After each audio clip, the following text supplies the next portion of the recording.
الحمد لله رب العالمين والصلاة والسلام على سيد الأنبياء والمرسلين وعلى آله وأصحابه أجمعين. أما بعد فأعوذ بالله من الشيطان الرجيم. بسم الله الرحمن الرحيم. وأنتم الأعلون إن كنتم مؤمنين. وہ معزز تھے زمانے میں مسلمان ہو کر، وہ معزز تھے زمانے میں مسلمان ہو کر، اور ہم خوار ہوئے تارک قرآن ہو کر.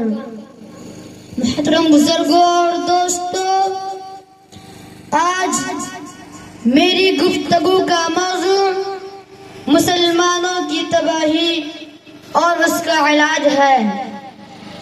آئیے اس موضوع کے تحت ہم اپنے شاندار ماضی پر ایک نظر ڈال کر مستقبل کے تعمیر و ترقی کے سامان تلاش کریں.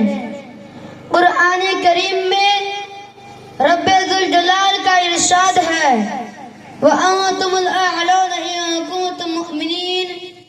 تم ہی سربلند رہوگے اگر تم مومن ہو. یہ ارشاد باری ہماری پوری تاریخ کا اختصار ہے اور اسی میں ہماری ترقی کا راز مضمر ہے.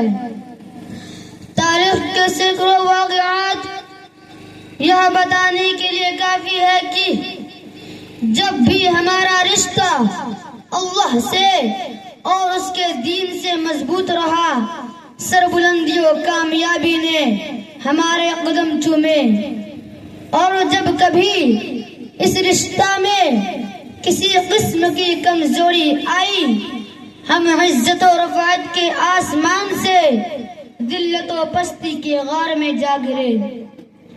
تاریخ ہمارے سامنے جنگ بدر کی مثال پیش کرتی ہے. جنگ بدر میں جو کامیابی ہوئی وہ صرف اسی رشتہ کی مضبوطی کی بنیاد پر ہوئی، ورنہ اگر کامیابی ہوتی تو کفار مکہ کی ہوتی، کیونکہ کفار مکہ تقریباً 1000 تھے اور بڑے جوش و خروش کے ساتھ تھے.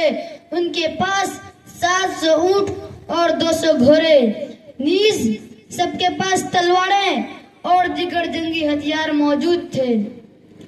ادھر ابو جہل، عتبہ، شیبہ، ولید، حنظلہ، عبید، عاص، حرث، امیہ بن خلف، نفرہ بن حارث، عبد المطلب جیسے شجاعت کے پیکر اور آزمودہ کار تھے. اور ادھر بیچارے مسلمان بے سر و سامان، کل تعداد 313 سواری کے لیے کل 2 گھوڑے اور 70 اونٹ ہے.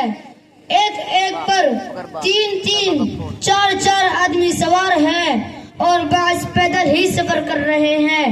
اور کسی کے پاس نیزہ اور کمان ہے تو تلوار نہیں، اور کسی کے پاس تلوار ہے تو نیزہ اور کمان نہیں. محترم بزرگوں اور دوستو، جب مقام بدر پر پہنچتے ہیں تو دیکھتے ہیں کہ کفار مکہ بلند مقام پر خیمہ ہو چکے ہیں جہاں پانی کی بھی فراوانی ہے. بیچارے مسلمانوں کو پست اور رتلی زمین پر خیمہ ہونا پڑا، ایسی جگہ پر کہ اگر کسی کو پیاس لگے تو ایک گھونٹ پانی پینے کو نہ ملے.